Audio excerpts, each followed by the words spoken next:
বাকী ৰাইজ ৰাতিপুৱাই দেখোন এইগালে বেয়া চুটগাল পেলালে যে কাৰণ কি ৰাতিপুৱা 8টা বাজিছে দেখিছোঁ 8টাতে পেলালেহি দেখোন।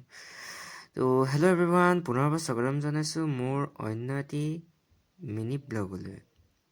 ত' ৰাতিপুৱাই এয়া পেৰাচুটগাল দেখি আৰু গা পা ধুই আৰু এয়া কলেজলৈ বুলি ওলালোঁ আৰু এয়া একদম আৰু চাৰ্ট তাৰ্ট পিন্ধি আৰু পূৰা কলেজলৈ বুলি ওলালোঁ আৰু সেই আদিছে হাঁহিমেই নাও ৰাইজ।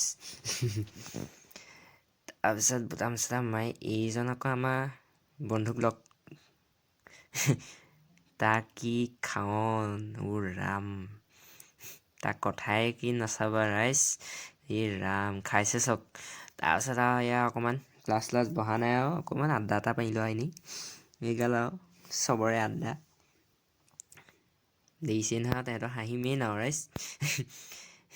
এইগাল আৰু গোটেইগাল বহি আছে আৰু ক্লাছ হোৱা নাই আৰু গোটেই কলেজখনে বুলিয়ে ক'ব পাৰি আৰু প্ৰায়খিনি ছোৱালীয়ে বুলিয়ে ক'ব পাৰি।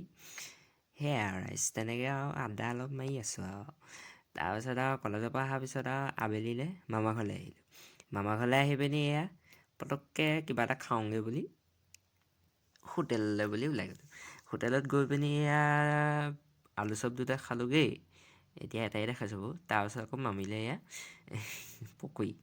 পকৰি লৈ গৈছোঁ। তাৰপিছত আইতাই আকৌ এয়া পকৰি বনাই আছে, এয়া একদম মজাছে পূৰা তেলত ফ্ৰাই কৰি আৰু এই মামীয়েতো হাঁহি কিছে আৰু তাৰপিছত খাই হৈ আছে আৰু তাৰপিছত ৰ'ব আচল মজাটো এতিয়াহে ল'ব, ৰ'ব অকণমান ৰাইজ সবৰে কা ফল মিঠা হতা হে। তাৰপিছত আৰু এয়া পকৰি লৈ আহিছিলোঁ নহয়, তাকে আৰু তাৰপিছতে ইজন আমাৰ বগাই সিং বেদী, তেওঁ চাব দেই ৰাইজ। তেওঁ কি মন দি চাইছে আইও।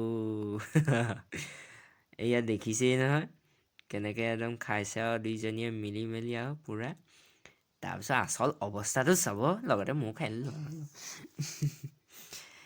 সেয়াই আৰু চাই থাকক। তাৰ মাজতে আকৌ মই অলপ পঢ়ি ল'লোঁ, পঢ়ি মেলি আৰু এয়া এনেই আপোনালোকক পাতখনকৈ লুটিয়াই দেখাই দিছোঁ আৰু পঢ়াটো নাই দেখুওৱা। তাৰপিছত পঢ়ি মেলি আৰু এইজনৰ অৱস্থা চক, জ্বলা খাই অৱস্থা চক, ইচ ৰাম। ৰাম জ্বলা খাই পেট কামনি, এয়া আকৌ মোবাইল চাই টোপনি, এই মোবাইল লাগি আছে টোপনিত ক'বই নাই। তাৰপিছত আকৌ মামিলে সেয়া টেবলেট আনিবলৈ গ'লোঁ, পেট বেয়া 11:30 হৈছে। সেয়া ৰাইজ আজিলৈ ইমানতে সামৰণি মাৰিলোঁ। চাই যদি ভাল পালে কমেণ্ট এটা কৰি থৈ যাব, বাই বাই।